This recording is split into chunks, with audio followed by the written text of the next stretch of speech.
Good morning students. आज हम जो चैप्टर करने जा रहे हैं इसका टाइटल है statistics in education.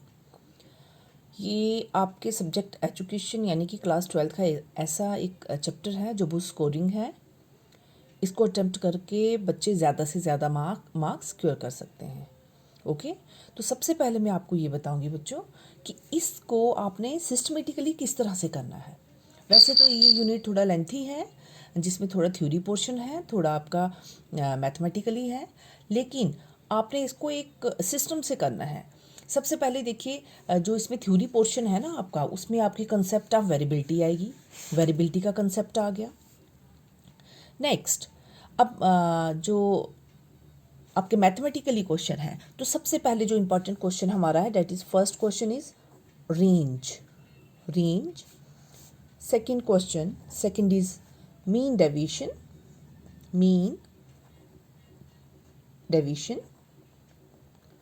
MT M stands for mean and D for deviation. R is also known as average deviation.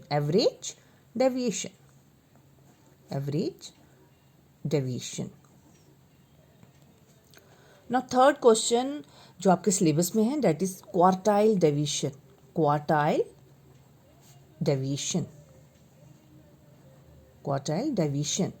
QD.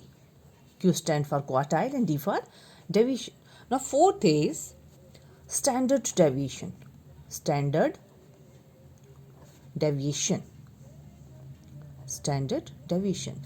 SD denoted by sigma. ये एक पोर्शन आ गया स्टैट्स का। No, second portion is correlation.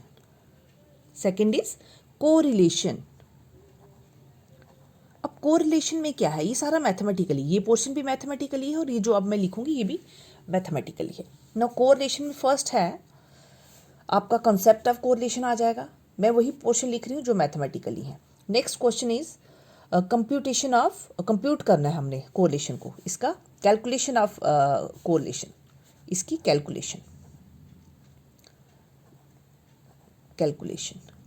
अब इसकी calculation में आप दो method जो है वो आपके सिलेबस में। फर्स्ट इज रैंक मेथड, जिसे हम स्पीयरमैन भी कहते हैं, by Spearman. Now second is product movement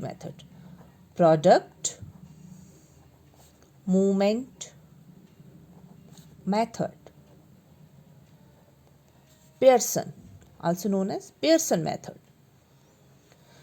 अब जो एक चीज़ मैं आपको बता दूं, हमेशा देखिए आपने, अगर आप कई बच्चे ऐसे होते हैं, देखो सभी बच्चे जो मैं ऑलरेडी आपको बता चुकी हूँ, individual difference, there is individual difference exist, no two individuals are alike, every individual is differ from other.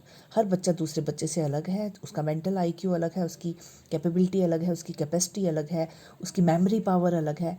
तो कई बच्चे हैं जो कि पूरा कर सकते हैं, लेकिन कई बच्चे ऐसे होते हैं जो हमसे पूछते हैं, मैम कोई इंपॉर्टेंट क्वेश्चन हमें बताइए।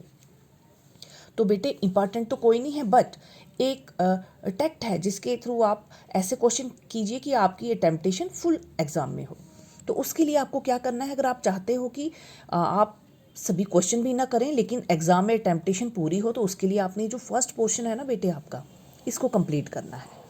ये जो फर्स्ट पोर्शन आ गया, range, mean deviation, quartile deviation, standard deviation, हमेशा ऐसा देखा गया है कि ये सारे क्वेश्चंस होते हैं, इनमें उसके बाद R उनमें से ये होता है, फिर आप कोई एक सा कर सकते हो। अगर आपकी ये अटेम्प्टेशन फुल होगी, ये आपने पूरा किया होगा, तो आप जो है एग्ज़ाम में फुल जो स्टैटिक्स का यूनिट होगा उसकी अटेम्प्टेशन फुल होगी। तो कहने का मतलब है ये 4 क्वेश्चंस जो मैथमेटिकली हैं ये आप पूरी तरह से कर लीजिए। सो आज हम लेते हैं, मैं आज आपको एक इसका फर्स्ट पोर्शन लेती हूँ, रेंज क्या होता है। तो आज हम ये फर्स्ट क्वेश्चन इसका स्टैटिक्स का करेंगे। ये रेंज जो है ये हमेशा आपको 1 या 2 नंबर का मार्क्स का 1 या 2 मार्क्स का जो क्वेश्चन है आपके एग्जाम में आता है। ये कभी शॉर्ट आंसर में आ जाता है या कभी फिलिंग द ब्लैंक से ऑब्जेक्टिव में पूछा जाता है इस क्वेश्चन को कि रेंज क्या है। इसमें आपको स्कोर्स दिए जाते हैं और then you have to find the range. तो तो सबसे पहले इसकी डेफिनेशन मैं आपको बताती हूँ, रेंज को फाइंड करना हो तो कैसे होता है ये। तो रेंज की डेफिनेशन में ही इसका सोल्यूशन है। रेंज ये वो वैल्यू है जिसमें हम क्या करते हैं, highest, it is a difference between the highest value and the lowest value. Highest value and lowest value, यानी हाईएस्ट डिफरेंस, हाईएस्ट में से लोएस्ट को माइनस करना है। जो वैल्यू आपकी आती है that is the range. For example given scores are, आपको एग्जाम में स्कोर्स दिए हैं, गिवन स्कोर्स आर दे दिया आपको 9, 10, 14, 20, 3, 35 एंड 40। ये आपके पास स्कोर्स आ गए। ये स्कोर्स आ गए 9, 10, 14, 20, 3, 35 एंड 40। नाउ कैलकुलेट रेंज, आपको कहा गया है क्या कैलकुलेट करना है, रेंज कैलकुलेट कीजिए। और ये आपको 2 नंबर का अगर आ गया मार्क्स, ठीक है, तो आप कैसे निकालेंगे। तो इसका सोल्यूशन आपने सबसे पहले निकालना है, since we know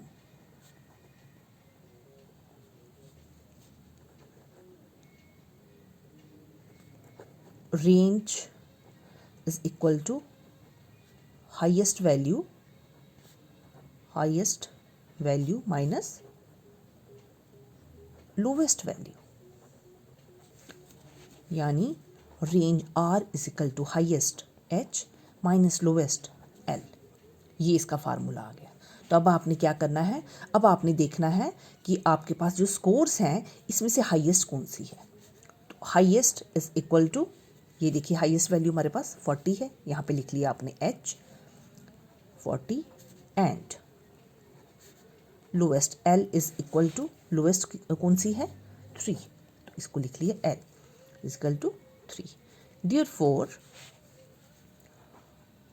range is equal to, highest हमारे पास आ गई 40 माइनस लोवेस्ट आ गई 3, तो रेंज इज इक्वल टू कितनी आ गई 37। तो ये आपका रेंज आ गया।